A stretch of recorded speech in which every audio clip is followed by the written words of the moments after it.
Hello, everybody. It's me, Mark, with Mark's Issues with Archie Comics. Well, it's Thursday, and this is part 4 of my Golden Age unboxing. This is the episode with the great Big Grail at the end.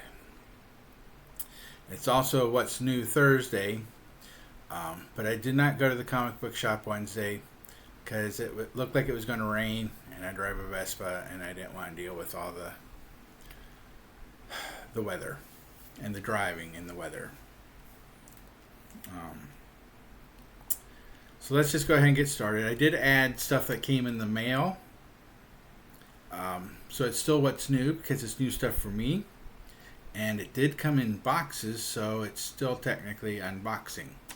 I'm not going to unbox stuff in front of you because that's a waste of time, for one thing.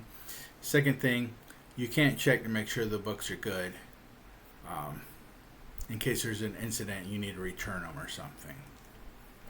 So, to start us off, I have Katie Keene, number 61. This came out in 1961. The cover artist is Bill Wuggan. And it says, Katie goes out of this world when she sees the monster from Mars. And there's the monster. He's a cool looking dragon popping out of a flying saucer with a little Martian there. And you've got Katie just floating by on a little Sputnik looking satellite. And you got Earth in the background with Saturn's next to the Earth for some reason. And there's another Saturn over there for some reason. I don't know. They must not have known astrology back then. Let's see, the second one I have here. This is a Golden Age book. This is Archie's Rival Reggie, number 4. This came out in 1951. I believe this is a Sam Schwartz cover. You got Archie and Reggie sitting on a bearskin rug with Veronica in front of the fireplace, looking at a photo album, and she goes, "Gee, Archie, you were a good-looking baby, weren't you?" And Reggie's like, "Yeah, too bad he had to grow up and spoil it all." And Archie's like, "You should talk, Reggie. Is that your face or a banana cream pie?" Ooh, such insults back then. Oh, so dastardly. Let's see now. The next one I have here is another Archie's Rival, Reggie. This is 15. This is a Bill Vigoda cover. It's also considered an innuendo cover. You got Archie there, or you got Reggie there saying, "You see, Betty, love means you haven't scored in tennis." And Betty's like, "Yes, Reggie. It also means I haven't scored with Archie." She hasn't scored with Archie, so that's the innuendo joke. What's neat about this is issue 14 used the exact same gag. They changed the artwork a bit, but the gag is the same. Excuse me. And I guess the reasoning behind that is because number 14 came out like in 54 or 56, and this one didn't come out until like 63. So it wasn't like I just saw that last issue. There was quite a gap in time between the two issues, so they could reuse the same gag. See, the next one I have is Archie's Rival Reggie. This is number 16. This is done by, I believe, Bob White. Came out in 1964. Interesting little tidbit about this one. This is the last issue of Archie's Rival Reggie. Because after this one, number 17 is called just Reggie. So they changed the title a little bit. Goodness, I don't know why I'm coughing so bad tonight. My voice is very, very hoarse. I believe this is also a Bob White cover, like I said.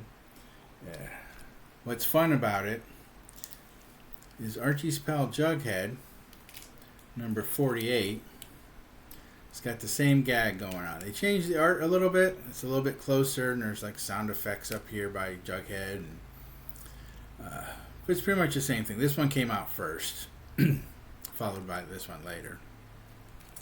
So Archie likes to try to get their money's worth out of their artwork. And you can't really blame them. They put out a lot of books.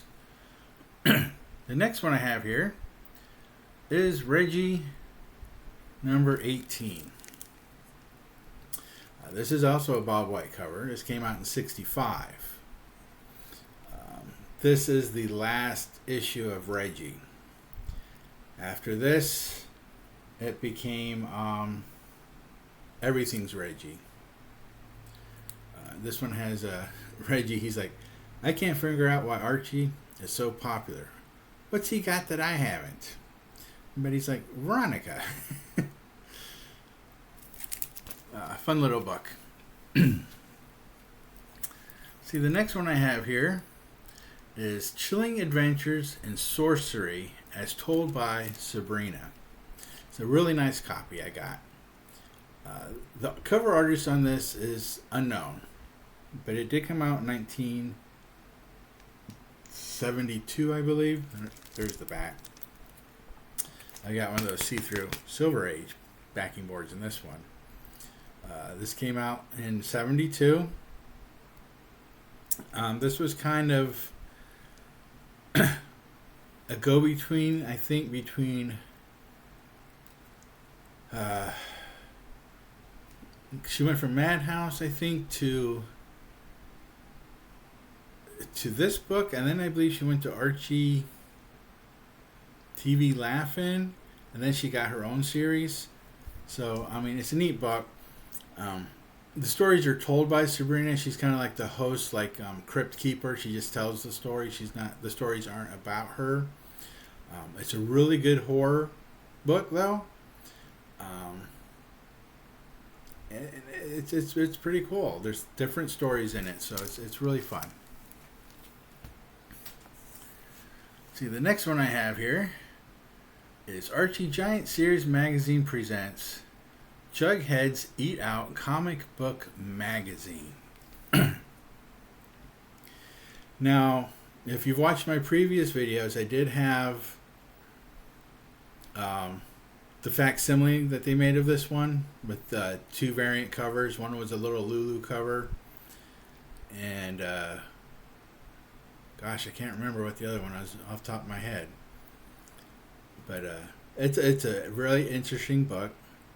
It actually has recipes on the inside. Like Jughead made something, and you got Betty's fudge in there, and you got like Veronica's cookies, and very interesting. I might try to make some of the recipes because it's a comic book. It can't be that complicated, right? Even someone like me who can't cook's got to be able to do something. This book came out in 1969, and it is a Dan DeCarlo cover. And it's an interesting book. It's a one-shot. Some people consider it an innuendo. I don't at all. Just because it says Jughead eats out, that's stretching it a bit. And you got Veronica there. She's like, Jughead, we just love your cooking. You're a living doll. And Betty's like, how come you fellows aren't eating? He's like, I guess you might say we're fed up. And it says special in this issue, favorite food recipes of Archie and his pals. Start collecting them now and start your very own Jughead cookbook. Excuse me. All right, everybody, we're where we wanted to be. The next book is The Big Grail. I never thought I'd actually have a copy of this in my hand. I never thought I'd have a copy in my hand that I could actually read. The only time I ever see this book, it's usually graded. I didn't want a graded copy. I wanted a raw copy so I could read it. I go to a lot of conventions. I've been collecting for a lot of years, and I've never really seen this book in person. I've seen it online at auctions, but all the auctions, once you say auction, they grade it so they can charge you more for it. This does have a first appearance in it. It's the first appearance of Moose. who I don't think is a minor character. He's not. I would put him at the A list. He's still part of the gang. But this is Archie's pal Jughead, number 1. He says, "Pardon me, miss. Today is my pal Archie's birthday. Could I give him your telephone number as a gift?" See how polite he is? This came out in 1949. It's a George Freese cover, Frese. He also did the inside stories. One of the inside stories, though, was done by Sam Schwartz. And here's the back. And it's in pretty good shape. There's a few things here.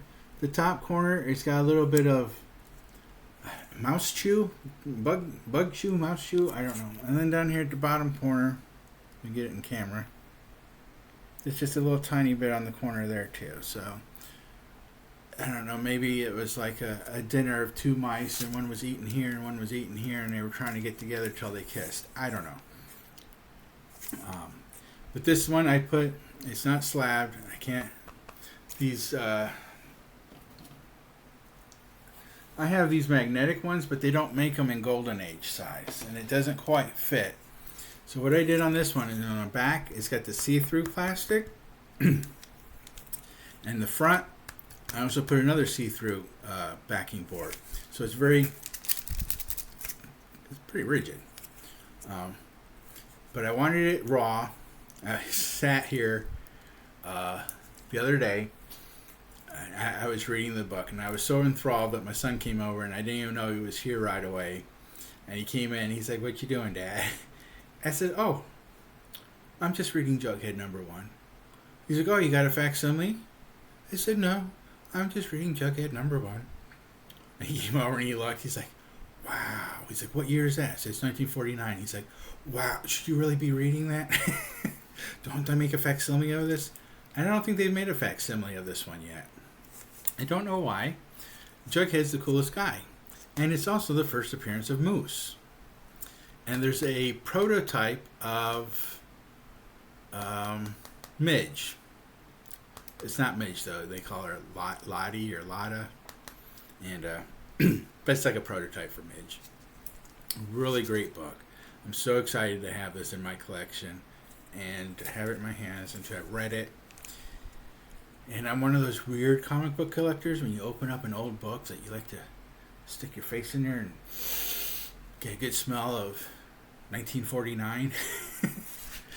I don't know what it is. I know there's a word for it, and it's the smell from old comic books, but I can't think of what it is to save my life. I can barely remember my own phone number half the time. But this is it, everybody. This is the big book. So if you made it this far, if you could please like, please subscribe, and please share. I'd like to grow the community a little bit more. And the more subscribers I get, I think the larger the community becomes.